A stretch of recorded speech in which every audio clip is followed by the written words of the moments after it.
Sudah berkali-kali saya sampaikan bahwa situasi yang kita hadapi ini adalah situasi yang tidak mudah. Dunia menghadapi situasi yang sangat sulit. Semua negara menghadapi situasi yang sangat-sangat sulit. Dimulai dari pandemi COVID yang belum pulih dan beberapa negara saat ini masih berada pada angka yang tinggi. Kemudian muncul perang, muncul krisis pangan, muncul krisis energi, muncul krisis keuangan. Inilah yang saya bilang tadi, keadaan yang sangat sulit. Oleh sebab itu kita tidak boleh bekerja standar, enggak bisa lagi, karena keadaannya tidak normal. Kita tidak boleh bekerja rutinitas, karena memang keadaannya tidak normal. Tidak bisa kita memakai standar baku, standar pakem, enggak bisa. Para menteri, gubernur, bupati, wali kota juga sama. Enggak bisa lagi kita bekerja rutinitas, enggak. Enggak bisa kita bekerja yang melihat makronya saja, enggak bisa. Enggak akan jalan, percaya saya. Makro dilihat, mikro dilihat, lebih lagi harus detail juga dilihat lewat angka-angka dan data-data.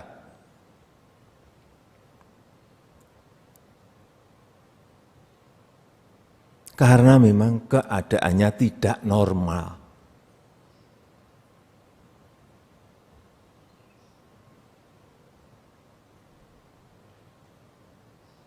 Saya ingin bupati, wali kota, gubernur betul-betul mau bekerja sama dengan tim TPID di daerah dan tim pengendalian inflasi di pusat. Tanyakan, di daerah kita apa yang harganya naik, yang menyebabkan inflasi. Bisa saja beras, bisa. Bisa saja tadi bawang merah, bisa. Bisa saja cabai. Dan dicek. Tim pengendali inflasi pusat cek.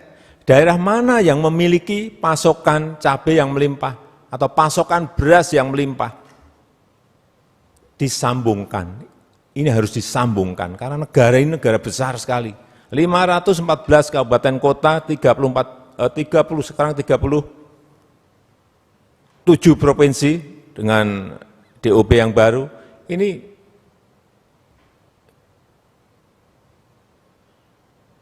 negara besar. Saya pernah ke Merauke. Kepala daerah menyampaikan pada saya, Pak, beras kita melimpah di sini, tapi enggak ada yang beli. Harganya juga murah, 6.000 Pak. Saya cek ke bawah, benar harga 6.000. Ada daerah lain yang kekurangan beras. Nah, kenapa enggak ngambil dari Merauke, yang harganya masih murah? Problemnya transportasi mahal. Saya sampaikan kemarin di dalam rapat kepada Menteri Dalam Negeri, transportasi itu mestinya anggaran tak terduga bisa digunakan untuk menutup biaya transportasi bagi barang-barang yang ada. Gunakan, dan saya sudah perintahkan ke Menteri Dalam Negeri untuk mengeluarkan surat keputusan, surat edaran yang menyatakan bahwa anggaran tidak terduga bisa digunakan untuk menyelesaikan inflasi di daerah. Gunakan untuk itu, tadi menutup biaya transport, biaya distribusi, Ini kerja lapangan yang harus TPIP, TPID semuanya ngerti barang-barang mana yang menjadi masalah. Karena momok semua negara sekarang ini inflasi. Momok semua negara sekarang ini inflasi. Coba lihat sekarang inflasi kita tadi disampaikan oleh Pak Gubernur BI, Pak Menko Ekonomi di angka 4,94. Lihat negara-negara lain, coba tinggi-tinggi banget sudah. Di atas 5, ada yang sudah di angka 79%,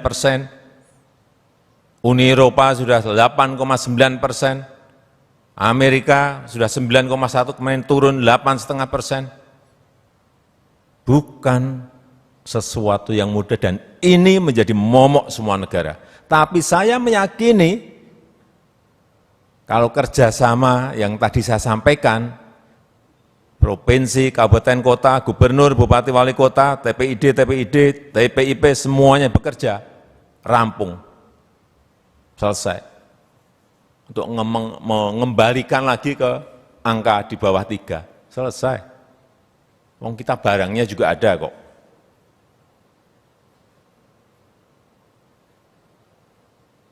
Lapangan yang saya dengar juga keluhan, Pak, harga tiket pesawat Pak tinggi. Udah langsung saya reaksi, Pak Menteri Perhubungan, saya perintah segera ini diselesaikan. Garuda, Menteri BUMN juga saya sampaikan, segera tambah pesawatnya, agar harga bisa kembali pada keadaan normal. Meskipun itu tidak mudah karena harga aftur internasional juga tinggi.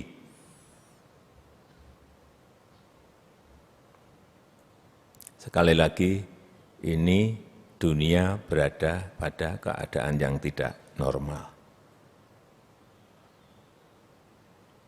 Sehingga harus bekerja makro, mikro, dan detail. Angka-angkanya harus tahu. Provinsi harus tahu. Posisi inflasi saya di angka berapa. Nanti saya ke daerah, saya tanya, jangan gelagapan, nggak ngerti posisi inflasi provinsinya berada di angka berapa. Mana yang tinggi? Mana yang pada posisi normal, mana yang pada posisi rendah, lihat. Ini 5 provinsi yang inflasinya di atas 5. Jambi, Provinsi Jambi, hati-hati, sudah berada di angka 8,55%. Sumatera Barat berada di angka 8,01%. Bangka Belitung 7,77%, Riau di angka 7,04%, Aceh di angka 6,97%. Tolong ini dilihat secara detail yang menyebabkan ini apa.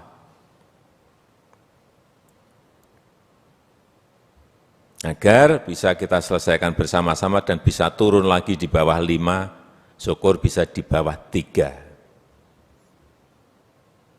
Dan kita ini harus bersyukur bahwa utamanya harga pangan, utamanya lagi harga beras masih bisa kita kendalikan dengan baik. Harga beras di angka rata-rata masih 10-an ribu, lebih dikit. Coba lihat di negara-negara lain. Kemarin saya cek di kedutaan, coba cek harga beras di Jepang 66 ribu, di Korea Selatan 54 ribu, di Amerika 53 ribu, di China 26 ribu. Ini yang terus harus kita pertahankan. Dan kita juga patut bersyukur.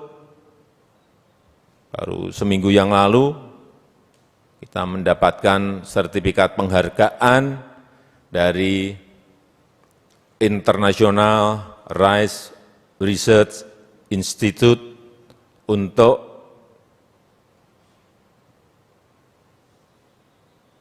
sistem ketahanan pangan kita dan swasembada beras. Ini yang harus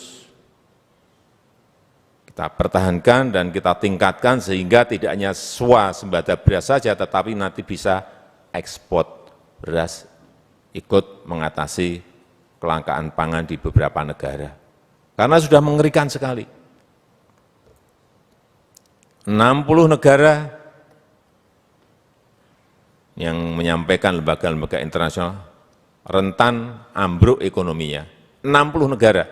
Biasanya kalau ada krisis 4-5 negara, ini sudah 60 negara yang diprediksi akan ambruk ekonominya. Dan 345 juta orang di 82 negara akan menderita kekurangan pangan akut dan kelaparan. Inilah kenapa saya sampaikan kita tidak boleh bekerja rutinitas, tidak boleh bekerja standar. Kenapa ini saya sampaikan?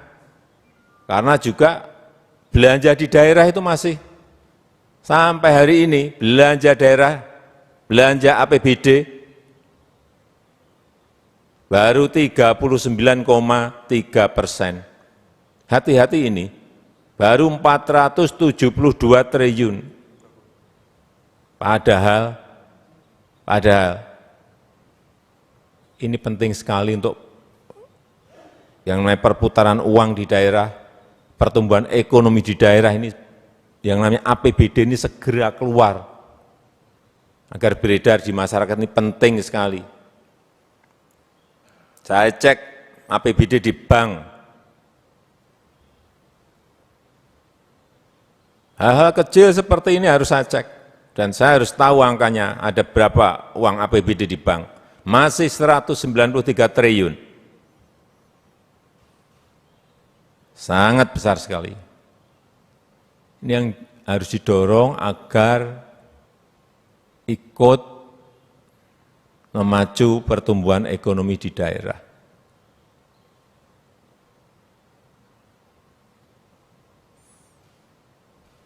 Saya rasa itu yang ingin saya sampaikan pada kesempatan yang baik ini. Sekali lagi, kita semuanya harus melihat angka-angka inflasi, karena angka inflasi yang berada di angka 4,9% tadi, itu masih didukung oleh tidak naiknya harga BBM kita. Pertalite, Pertamax, solar, LPG, listrik itu bukan harga yang sebenarnya, bukan harga keekonomian, itu harga yang disubsidi oleh pemerintah yang besarnya. Hitung-hitungan kita di tahun ini, subsidinya 502 triliun rupiah. Angkanya gede sekali. Ini yang harus kita tahu. Untuk apa? Untuk menahan agar inflasinya tidak tinggi. Tapi apakah terus-menerus APBN akan kuat? Ya nanti akan dihitung oleh Menteri Keuangan. Saya rasa itu yang ingin saya sampaikan. Terima kasih, dan dengan mengucap Bismillahirrahmanirrahim, pada pagi hari ini secara resmi saya buka Rapat Koordinasi Nasional Pengendalian Inflasi tahun 2022. Terima kasih. Wassalamualaikum warahmatullahi wabarakatuh.